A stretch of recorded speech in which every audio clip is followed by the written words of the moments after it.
नमस्कार, स्वागत है आपका द न्यूज पर। मैं हूं आपके साथ शिप्रा सैनी। बॉलीवुड एक्टर नसीरुद्दीन शाह ने मुगलों को लेकर बड़ा बयान दिया है। दरअसल नसीरुद्दीन शाह ने ये कहा है कि मुगलों का अपमान नहीं किया जाना चाहिए। इतना ही नहीं, शाह ने ये भी कहा है कि मुगल यहाँ लूट करने के लिए नहीं आए थे, वो अपना घर बनाने के लिए आए थे। और अगर मुगलों से इतनी ही परेशानी है तो ताजमहल को गिरा दो, लाल किले को गिरा दो और कुतुब मीनार को भी गिरा दो। ये बयान बॉलीवुड एक्टर नसीरुद्दीन शाह की ओर से दिया गया है। तो मुगलों को लेकर देश में लगातार सियासत देखने को मिली है। दरअसल मुगलों को लेकर देश में लगातार सियासत देखने को मिली है और अब बॉलीवुड एक्टर नसीरुद्दीन शाह भी इसमें कूद पड़े हैं। उन्होंने हाल ही में मुगलों को लेकर एक बड़ा बयान दिया, जिसके बाद वो एक बार फिर लाइमलाइट में आ चुके हैं। साथ ही कह सकते हैं कि लोगों के निशाने पर आ गए हैं। नसीरुद्दीन शाह G5 की एक web series Taj divided by blood को लेकर सुर्खियों में है और इसमें उन्होंने राजा अकबर का किरदार निभाया है। ये वेब सीरीज मुगलों के राज में राजा महाराजाओं के कामकाज और उत्तराधिकारियों के बारे में है।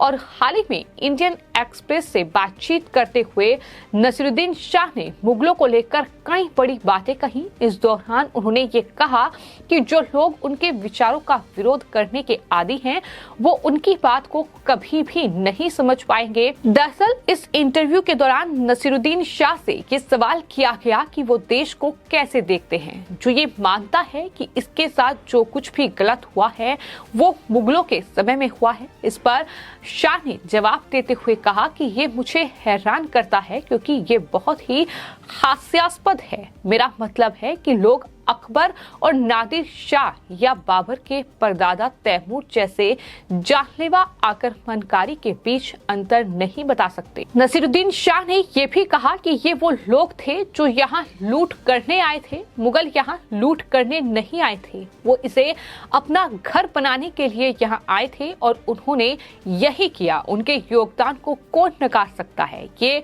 उनकी तरफ से कहा गया है कि दरअसल भारत में उन्होंने एक बड़ा योगदान दिया है। लेकिन एक तरफ नसीरुद्दीन शाह जैसे लोग हैं जो लगातार मुगलों की वकालत करते नजर आते हैं।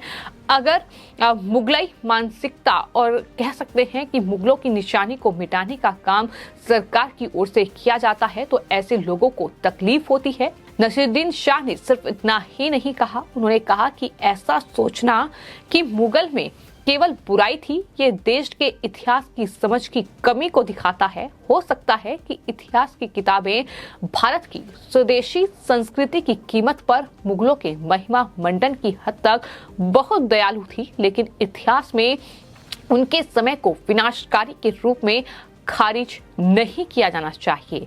यकीन है कि वो अकेले नहीं है। दुर्भाग्य से स्कूल में इतिहास ज्यादातर मुगलों या अंग्रेजों पर आधारित था। हम लॉर्ड हार्डी, लॉर्ड कॉर्नवालिस और मुगल सम्राटों के बारे में जानते थे, लेकिन हम गुप्त वंश या मौर्य वंश या विजयनगर साम्राज्य, अजंता की गुफाओं के इतिहास या पूर्वोत्तर के बारे में हम अनजान थे। हमने इनमें से कोई भी चीज नहीं पढ़ी क्योंकि इतिहास अंग्रेजों या फिर एंग्लोफाइल्स द्वारा लिखा गया था और मुझे लगता है कि ये वास्तव में बिल्कुल गलत है। नसीरुद्दीन शाह ने यह भी कहा कि मुगलों को हमारी अपनी स्वदेशी परंपराओं की कीमत पर महिमा मंडित किया गया है। शायद ये सच है, लेकिन उन्हें खलनायक बनाने की भी जरूरत नहीं है। शाह ने कहा कि अगर मुगल साम्राज्य इतना ही खराब था तो इसका विरोध करने वाले उनकी बनाई गई स्मारकों को गिरा क्यों नहीं देते। इस दौरान उन्होंने ये साफ तौर पर कहा कि अगर इतनी ही तकलीफ है तो फिर लाल किला, ताजमहल उन्हें भी गिराया जाए। ये उनकी तरफ से कहा गया। कुतुब मीनार का भी जिक्र किया और कहा कि कुतुब मीनार को भी गिरा दो। लाल किले को हम पवित्र क्यों मानते हैं? इसे एक मुगल ने बनवाया था। हमें उनका महिमा मंडन करने की जरूरत नहीं है, लेकिन उन्हें बदनाम करने की भी जरूरत नहीं है। ये नसीरुद्दीन शाह की ओर से बयान दिया गया है। तो जिस तरीके से लगातार भारत में शहरों, गांव, कस्बों के नाम बदले जा रहे हैं जो कि मुगलों के नाम पर थे। उसके बाद कहीं ना कहीं मुगलों को लेकर सियासत जरूर देखने को मिली है और उसके बाद नसीरुद्दीन शाह का मुगलों की वकालत करना ये अपने आप में हैरानी जताता है, क्योंकि हाल ही में जिस तरीके से सरकार ने मुगल गार्डन का नाम बदलकर अमृत उद्यान किया, उस पर भी राजनीति खूब देखने को मिली।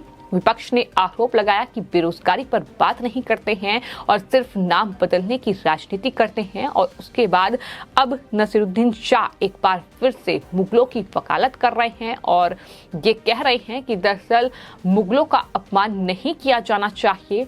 आपको ये बता दें कि मुगलों के इतिहास को मिटाने और उनसे जुड़े शहरों के नाम बदलने के आरोपों पर भी सरकार की प्रतिक्रिया सामने आ चुकी है। केंद्रीय गृह मंत्री अमित शाह ने हाल ही में ये कहा था कि बीजेपी राज्य सरकारों ने अच्छे फैसले लिए हैं जो उनके वैधानिक अधिकारों के अंदर हैं। अमित शाह ने ये भी कहा था कि बीजेपी इतिहास में किसी के योगदान को हटाना बिल्कुल नहीं चाहती है, लेकिन साथ ही अमित शाह ने एएनआई को दिए गए इंटरव्यू में ये भी कहा कि किसी का योगदान हटाया नहीं जाना चाहिए और ना ही हम उसे हटाना चाहते हैं, लेकिन अगर कोई देश की परंपरा को स्थापित करना चाहता है तो आखिर इसमें क्या आपत्ति है, और किसी को इसमें आपत्ति होनी भी नहीं चाहिए। उन्होंने कहा कि हमने एक भी शहर का नाम नहीं बदला है जिसका पहले कोई पुराना नाम नहीं था। हमारी सरकारों ने सोच समझकर ही फैसले लिए हैं।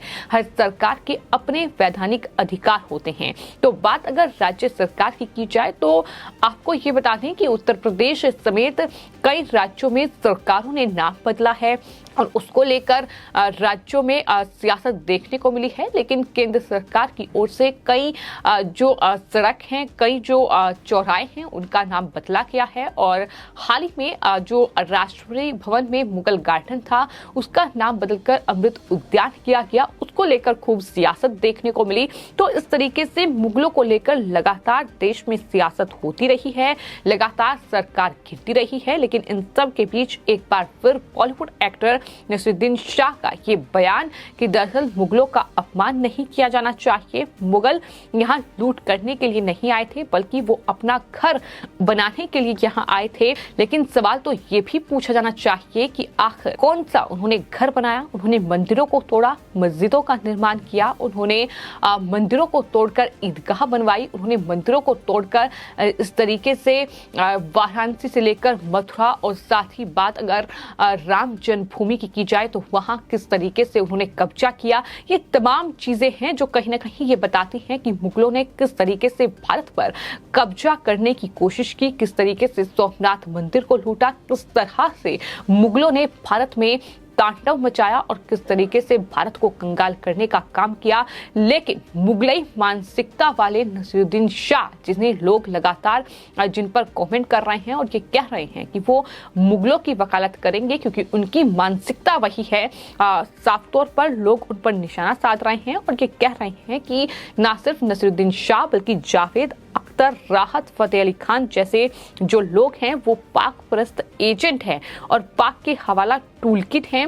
इनके चेहरे और डीएनए में बड़ा मेकअप है। इस तरीके से लोग लगातार अब नसीरुद्दीन शाह को जवाब दे रहे हैं। फिलहाल आपकी इस पूरे मामले पर क्या राय है हमें कमेंट बॉक्स में जरूर लिखें और चैनल को सब्सक्राइब करें। धन्यवाद।